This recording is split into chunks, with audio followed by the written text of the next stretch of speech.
Coming out of their bye week, the Tampa Bay Buccaneers are looking to expand their hold on the NFC South division lead, while the talk around the Cleveland Browns is mostly focused around a quarterback that's not even going to be dressing up this weekend. But there's got to be more to the Cleveland Browns, so we're going to dive into this Bucs versus Browns matchup right now on Crossover Thursday.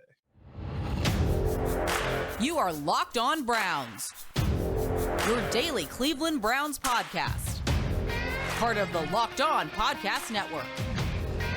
Your team every day.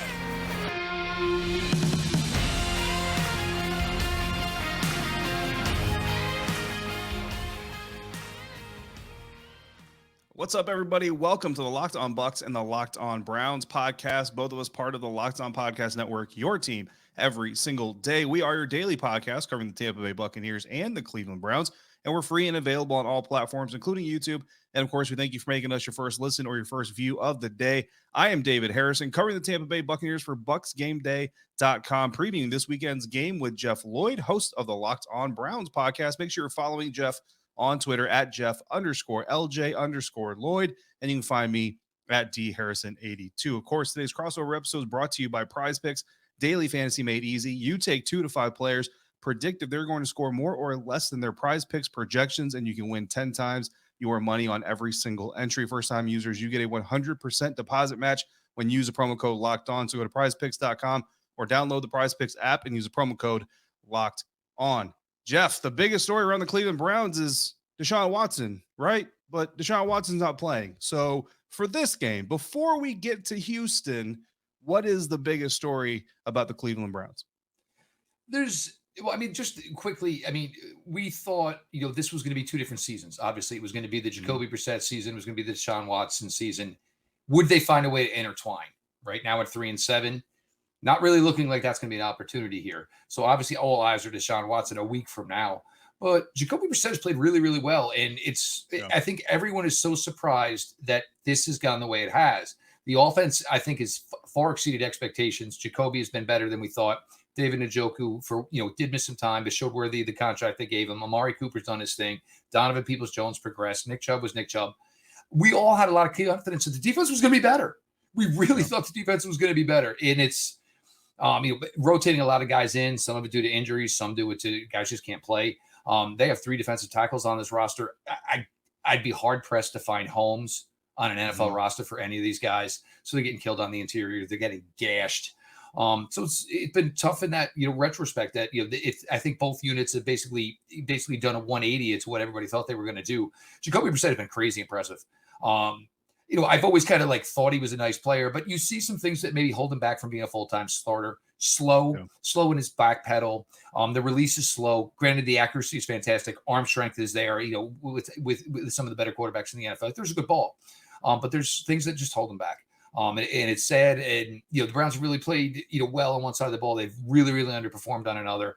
And now basically everybody feels, the season is pretty much close to over, which it is. And, what are we going to get from 6 games of Deshaun Watson, with Kevin Stefanski basically as a warm up for 2023. So that's kind of the way it's gone. And, obviously with you guys down in Tampa Bay, and interesting for anybody who remember, last time the Browns and Buccaneers played for the Browns, it was Nick Chubb's first start. Bucs won late. You remember Baker Mayfield got drew a hit to the head. I think it was Whitehead who got him or whatever. It was a really actually good football game that day. But Tampa, obviously a lot of talk around Tom Brady. We don't want to get to anything off the field. Who has the time for that or whatever? I think his life's under a microscope of enough that it is. But the NFC South obviously still very attainable with a lot of time still to go here, David. So what has been going on and been the biggest thing? And how can maybe Tampa make a late run, which they've always kind of seemed to be able to do. Yeah, it's kind of nuts. I mean, I don't know that anybody predicted the Buccaneers to be 5-5 at this point in the season coming off of their bye week, but that's where they stand. But they're still on top of the NFC South because suddenly the NFC South, I've started calling them the NFC slouch. That's basically what this division has become. And look, for a team like the Buccaneers, I said it in preseason, I said it early on in the season, I'll continue to say it. This is like the LeBron Lakers, right? And people kind of hate this mentality about pro sports, but it's all about getting to the tournament. Once you get into the tournament, that's when you really want to turn on. The question, though, in football is things are much more connected, right? So are you going to have the chemistry? Are you going to have the playmakers kind of rolling at the right time to make that trip to the tournament worthwhile? And I think that's where this story that we're coming into this week is all about the running back position and rookie Rachaad White, who's starting to gain momentum and starting to take some snaps from the veteran Leonard Fournette. So last time we saw the Buccaneers, they're playing in Germany, hosting, quote unquote, the Seattle Seahawks.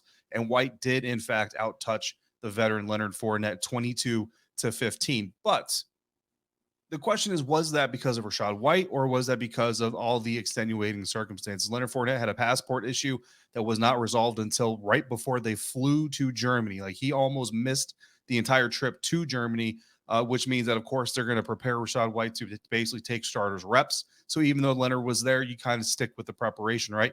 Fournette during the game suffered a hip injury, which has limited him in practice already during the week and may very well keep him out of the game, possibly against Cleveland Browns, or at least possibly looks like it's going to limit him. So even though White already has outtouched Fournette, there are some extenuating circumstances, and Fournette still outsnapped White 48-22. White outsnapped Fournette 40-22, but you look at it, Fournette had 22 snaps, 15 touches, which means his usage rate is 68%, while White's usage rate 46%. So there's some mixed language coming here from the way the Buccaneers are operating. If Leonard Fournette can't go, this is a prime opportunity for Rachaad White to not only help his team win the game, but also maybe show the coaching staff and his teammates that he can be a back that is more leaned on as the season progresses. And we've seen with this Buccaneers squad, this coaching staff specifically, and this quarterback, Tom Brady, they are willing to switch running backs late in the season if they need to, if they think it's what's best for their team, because that is how you got the rise of playoff Lenny and Lombardi Lenny. A lot of people forget in 2020, he wasn't the starter. In fact, a healthy scratch towards the later part of the season until he got his opportunity. He turned it on and he took over from there. Rachaad White is getting the same opportunity. The question is he going to take advantage of it the way that Lenny did in 2020? Well, let me ask you this, just coming off of that, receivers aplenty, Tom, the play, when we're talking about, I guess you just said it was 37 carries. Granted, it was a close game and he kind of got to grind it out there. But, is it been kind of run heavy due to ineffectiveness through the passing game, or is it just the better option right now? That's my question as far as that, David.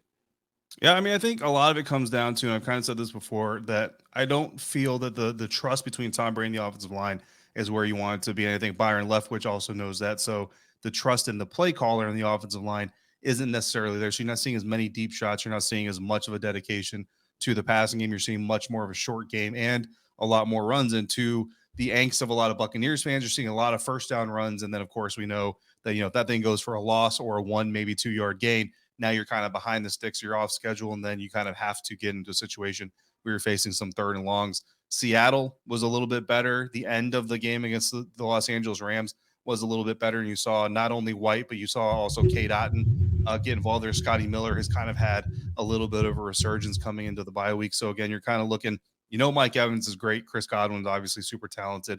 Cameron Brate has been a steady presence for the Buccaneers, but can these young guys continue to elevate their games and help the veterans and force defenses like the Cleveland Browns to spread out their assignments and really kind of play the entire field, the entire formation? But my question really about the Cleveland Browns, though, is, and you kind of touched on this already, like, is there something they're playing for this season? Because you know how fans get, and a lot of times fans would rather see you lose, get a better draft pick versus bring in Deshaun Watson and get rolling towards the end of the year and play yourself out of the top 10 or top 12. Where do the Browns kind of stand right now? I think it's tough, obviously. And, look, I mean, 10-7, it's still on the table, odds of it. Come on, stop.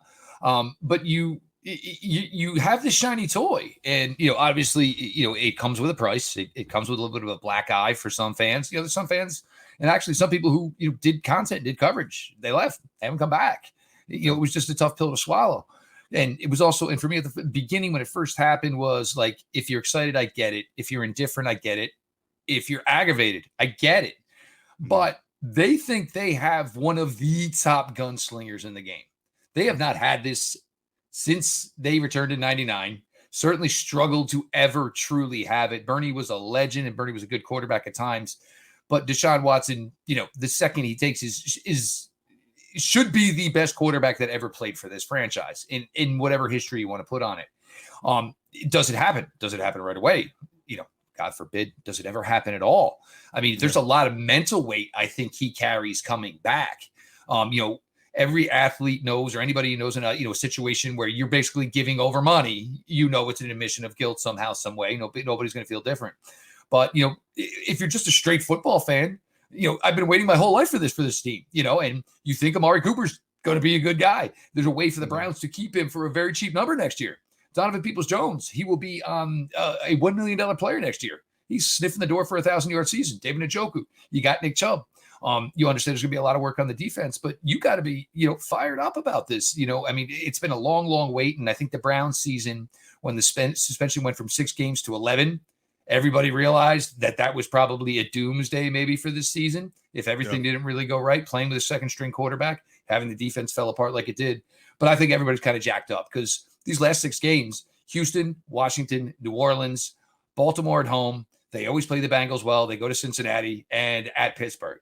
They conceivably go on a 5, and no playoffs would stink. But I think if everybody walked out of this 5-1, 6-0, and he looks like what he's supposed to look like, then I think everybody's going to be pretty fired up throughout the offseason.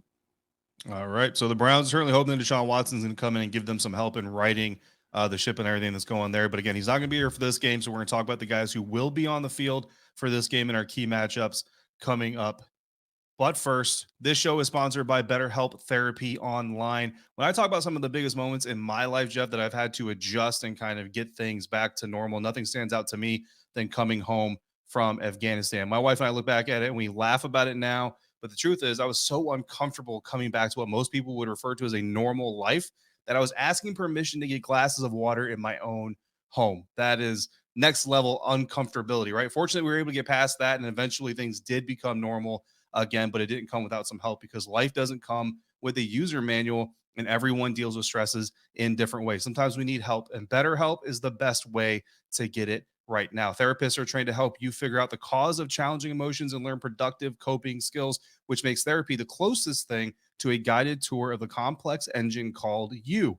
BetterHelp has connected over 3 million people with licensed therapists. It's convenient, secure, and the best part is it's accessible anywhere, 100% online. You just fill out a brief questionnaire and match with the therapist. And you know what? If things aren't clicking with you and that therapist, you can easily switch anytime you want. It couldn't be simpler. No waiting rooms, no traffic, and no endless search for the right therapist. Get unstuck with BetterHelp. Learn more and save 10% off your first month at betterhelp.com/lockedon. That's BetterHelp, HELP.com/lockedon. All right, guys, Jeff and I are going to identify the key matchups that are going to decide who comes out on top this weekend. And of course, we thank you for joining us in that discussion by making us your first listen every single day. Make sure you're also checking out Locked On Sports Today, the biggest game, the biggest stories, go behind the scenes with the local experts that only Locked On can provide, available on YouTube or wherever you get podcasts. Jeff, so again, Deshaun Watson, as much as everybody's got their eyes on him, he's not going to be on the field in Cleveland here in week 12, but there are going to be some guys.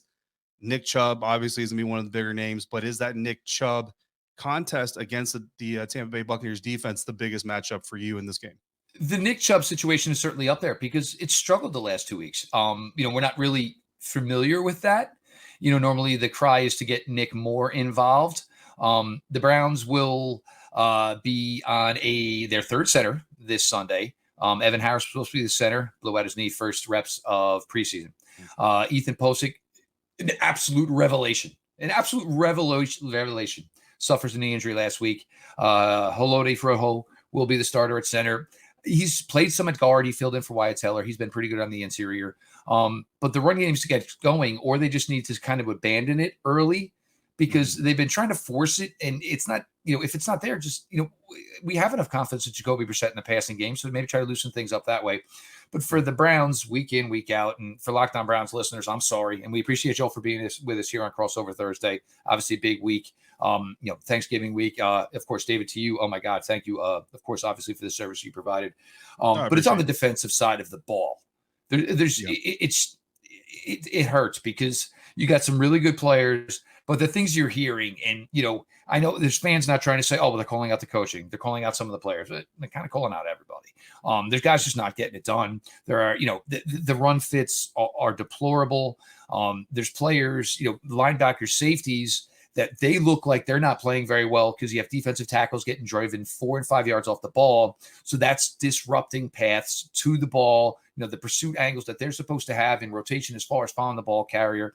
It's a mess. So, some people want to play this, coaches probably want to say, hey, it's the players. Players probably want to say, hey, it's a scheme, but it's a perfect marriage of the both. you've had some impressive things on I think the coverage has been really good, even though they're giving up a lot of points. Martin Emerson, he'll be somebody out there, probably on Mike Evans. He's got the biggest size. He's got the longest length.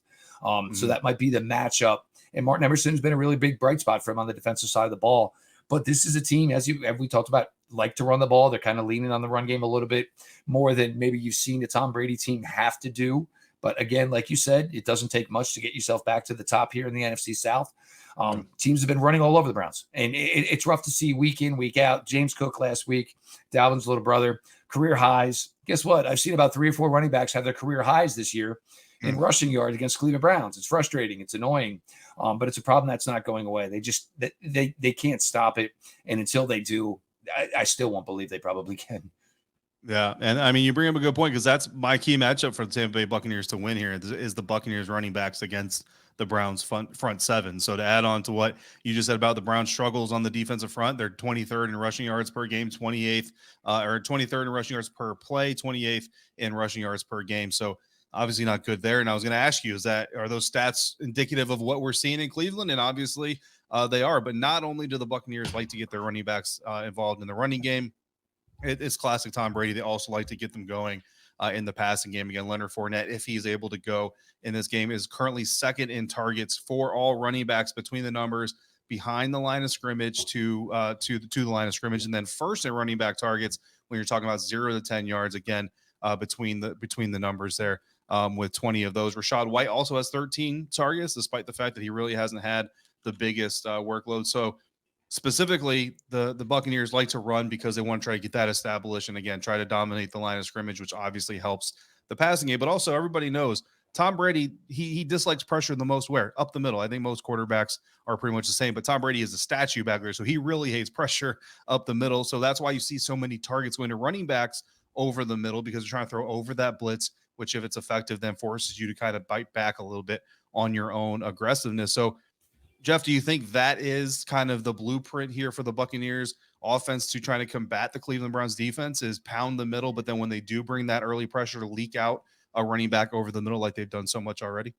No, you've kind of got the right recipe, because basically it's a team that has mismatch problems against running backs. Jeremiah Owusu-Koramoah is a great player. If you're going to take, basically backs, put him out in space, guy has that type of ability. Because he's not a true linebacker yet, true run fits. And this really probably isn't his fault. I don't think they're trying to play him that way. I think he's more of a see ball, go get ball type of guy. But that requires great discipline and guys to at least be able to, if your job is to, hey, absorb a double team, absorb the double team, but they can't do that. So therefore, they start getting pushed back. It disrupts angles. It's been an issue in that front. I will think that the Browns are going to probably go, and they've been trying to do this in any passing situation, NASCAR heavy. And this is something I certainly think would be the case with Tom. But they're also intelligent, these guys, even the younger guys, Isaiah Thomas, Alex Wright, they're intelligent enough to get their hands in the air. And, they picked up on that from Jadeveon Clowney. He's always been pretty good at that. So they know not to get home. So, and knowing it's Tom, and you can say, hey, maybe he can beat one of our weak defensive tackles who aren't very good. But, any edge player who's in their 20s now, they obviously have a significant advantage in being able to chase down a guy like Tom Brady, who's not looking to be mobile anyway. So it's, if you can't stop the run, it's probably not going to mean a hill of beans. And they do seem to play tough. You get to that mid part of the second quarter, and it seems like once the Browns relinquish the lead or it's all of a sudden that defense, it just like almost gets like pause speeded down to and like they don't play as well. They're not as aggressive. The hitting, it's not as physical. So, all things to watch for. But, I think everybody kind of knows the drill with Tom. The question is, if Tom is even 75% of Tom from the past, he's going to get you. It's just the way it is. It's what makes he as good and great as he is. Yeah, certainly going to be hard to fool Tom Brady. He's seen every defense, and people are still trying to invent new ways to attack him. So will the Cleveland Browns be able to pull off the upset, or the Tampa Bay Buccaneers going to get their 6th win of the season, advance to 6-5 on the year? Jeff and I are going to weigh in on that very question here fairly soon. Today's episode, this crossover episode on the Locked On Podcast Network, brought to you in part by friends at BetOnline. BetOnline.net is your number one source for your sports betting info, stats, news, and analysis. Get the latest odds and trends for every professional and amateur league out there, from football to basketball to soccer to esports. They've got it all at betonline.net. And of course, if you love sports podcasts, which you probably do because you're listening to this one, you can find those at betonline as well. Following week 11, Patrick Mahomes is the favorite to win the NFL MVP this year, while former Alabama quarterbacks Tua Tagovailoa and Jalen Hurts follow him as second and third, respectively. So young quarterbacks leading those charge right now in the season. BetOnline is always your fastest and easiest way to get your betting fix. So head to the website today or use mobile device to learn more at BetOnline, where the game starts. This Crossover Thursday is also brought to you by Simply Safe. If you thought about securing your home with home security, but you've been putting it off, you're going to want to listen to this deal, because right now, Locked On listeners, you can order the #1 rated Simply Safe home security system for 50% off. Order that Simply Safe system for half off today. Enjoy advanced security and greater peace of mind this holiday season. You don't got to worry about porch pirates. Well, you still might have to, but at least you can catch them and you can report them and you know who they are. Personally, I travel a lot because of what we do for a living. I love the fact that I can check in on my home and my property with the Simply Safe app and all of my HD cameras surrounding my house. Simply Safe was named the best home security system of 2022 by U.S. News and World Report for a third year in a row. And in an emergency, their 24/7 professional monitoring agents using Fast Protect technology exclusively from Simply Safe will capture critical evidence and verify the threat is real, so you can get a priority police response. You can get that for less than $1 a day. So don't miss your chance to save big on the only security system I recommend, because my family uses it. Get 50% off any new Simply Safe system at simplysafe.com/lockedon. That's their biggest discount of the year, so don't miss it. That's simplysafe.com/lockedon NFL. There's no safe like Simply Safe. All right, it's prediction time here on this Crossover Thursday. Locked On Browns, Locked On Buccaneers. Jeff, Lloyd, David Harrison coming at you here. Buccaneers are favored by 3, according to our good friends at BetOnline. Jeff, who wins this game? Do the Browns cover? Do the Buccaneers cover? Who is coming away victorious in this one? Okay, I mean, just a quick update here. Early, and obviously, as everybody knows, these crossover episodes, come a little earlier in the week. Whether you're looking low to mid 50s, with a pretty good chance of precipitation. So, it kind of coincides with maybe what Dave and I have been talking about here. The Tampa Bay Buccaneers, running the ball. The Cleveland Browns running the ball, defending the run. Certainly, a throw here or two could make a difference in this. But, as far as what you're going to play in Cleveland this time of year, you probably couldn't ask for a better matchup. Do keep in mind there was maybe a little field vandalism at First Energy this week. So if we're calling for precipitation and we know maybe the field got jacked up a little bit, these are all things, obviously, to keep your eyes on. So does anybody know where Baker Mayfield was when that went down? See, here's the thing, though. Like, when you were quick scenario, my brother once wrote my other brother's name on the carpet in crayon. Oh, wow. My parents went right to him and said, "Why did you, write?" He's like, no, he did it. It said Wayne. They're like, no, he wouldn't be dumb enough to write his own name. Baker Mayfield probably would have written a B6 in the middle of the field if it was him. Baker would have let everybody know he did that. But, for the Browns, they got to get back to running the football here. They lose their balance when they don't run the football here. You're at home. Look, I really think this team wants to, put Jacoby out with a win, because I think they've really, really grown to like him. He's really, really, like, it's weird for a guy to go into this for 11 games, knowing he's not truly the guy, but act like the guy week in, week out, put all the onus on himself. Right. And he's done that. Again, it's Tampa, and it's this time of year where, like, hey, we can just cruise through. Okay, guys, now it means everything. So they know the importance of this. I think the Browns, because they always do this, so like the Browns are at like 2-point-something% to be in the playoffs. They'll do just enough to break everybody's heart and get a win here, and then maybe find a way to lose Deshaun Watson's first game. I don't know. I would say, Tampa 24-20, and in a scenario where, a field goal comes late for Tampa because the Browns couldn't stop a running game. And I'm not really too concerned about Leonard Fournette missing this. I think the Buccaneers are saying Leonard Fournette, when he is on the field, is going to get the ball. Yeah. We're not going to waste you on blitz pickup, this, that, and the other thing. If you're on the field, you're getting the ball. Rookie, you're going to have to do some of the dirty work. So I think that's obviously, it's just been the fear all season. It's been the scenario all season. Late, Brett gets away from the Browns because they have this big, huge weakness that they cannot contain the running game in any way whatsoever. Yeah, I mean, I think you're spot on. I think you're going to see a lot of run game in this one. I think you're going to see a lot of Nick Chubb. You're going to see a lot of whoever the number one back is for the Buccaneers, whether it's Leonard Fournette and he could go, or it's Rashad White with Leonard playing sparingly, whoever it is, you're going to see a lot of ground game. And Bucs fans aren't going to be very happy about it, to be quite honest with you, unless it's going well, right? So we'll see how that goes. Maybe some short passes. I do think that maybe Mike Evans, Chris Godwin get a little bit more involved than we've seen in some recent times. But I think it's a close one. I think it's a fairly low scoring. You said 24-20. That's very interesting because I've got sitting right in front of me, I've got 23-21. So I'm right inside of your score prediction. And I do have the Buccaneers winning a tight one. You know, I don't know how many people are going to be happy to see the Bucs, who are supposed to be a quote unquote Super Bowl favorite entering the season, having such a narrow game against a team that's probably on the outside looking into the playoff scenario. But I think at the end of the day, what the team's going to come away and say is that sloppy conditions, tough team, always a tough place to play. If you've ever been to Cleveland for a football game, that is a tough environment to play in, no matter what the records of the two teams are. So 23-21, the Buccaneers will take that win no matter how they get it. So recapping this one, Jeff, for the Buccaneers, the biggest story here is the emergence of a rookie running back. How much of an emergence is it really? How much of it is because Leonard Fournette is just having some issues getting on the field or potentially getting on the plane for a game in Germany?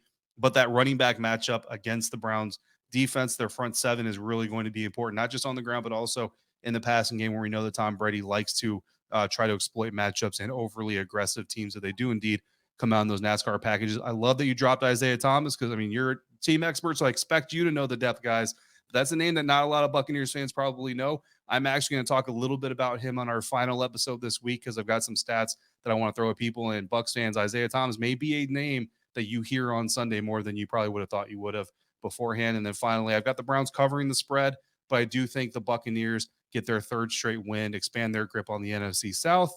And then Cleveland gets to turn their full attention to Deshaun Watson, who will then, of course, be on the field in Houston. And I guess what will be his revenge game, but first game in over 2 years, too. So who knows what we're going to see there.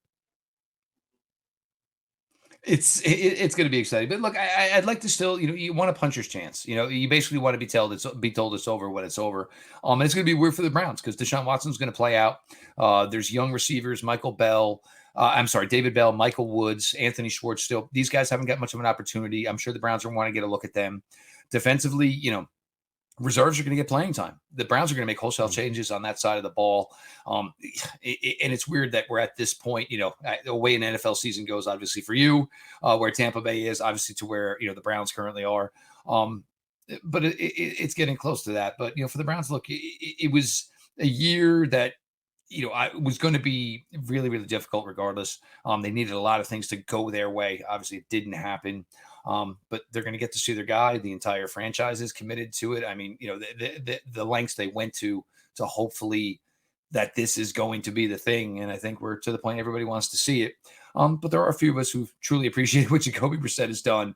I would like to see him go out with another strong showing on Sunday because he's going to go on to something pretty good next year. He's going to go to a scenario where it's him and a young kid and, maybe a 2-year deal and some decent money. Great completion percentage, only 5 interceptions through 10 games. He's really, really played. It's been likable to watch, but he's sadly always going to be the guy where it's, we understand, we're hoping for who the guy is after him.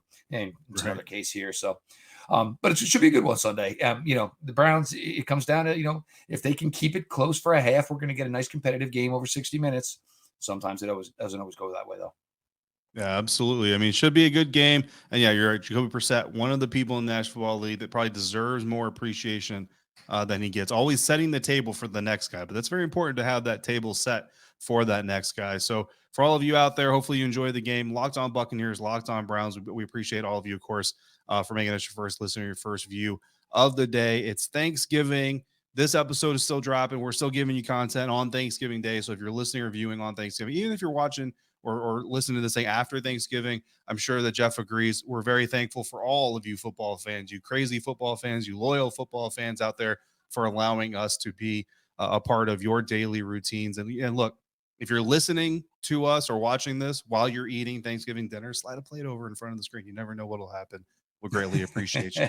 For your next listen, make sure you check out Locked On Sports today. From the games that matter the most to the biggest storylines, go beyond the scoreboard and behind the scenes with local experts and insights. Only Locked On can provide. Locked On Sports Today available on this app, YouTube, or wherever you get podcasts. I have a feeling that Jeff is probably going to end up on that on Locked On Sports Today once Deshaun Watson gets back on the field.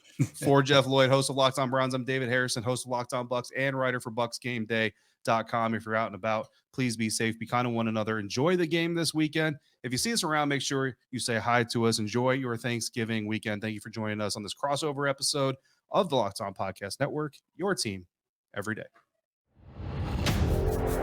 You are Locked On Browns, your daily Cleveland Browns podcast. Part of the Locked On Podcast Network, your team every day.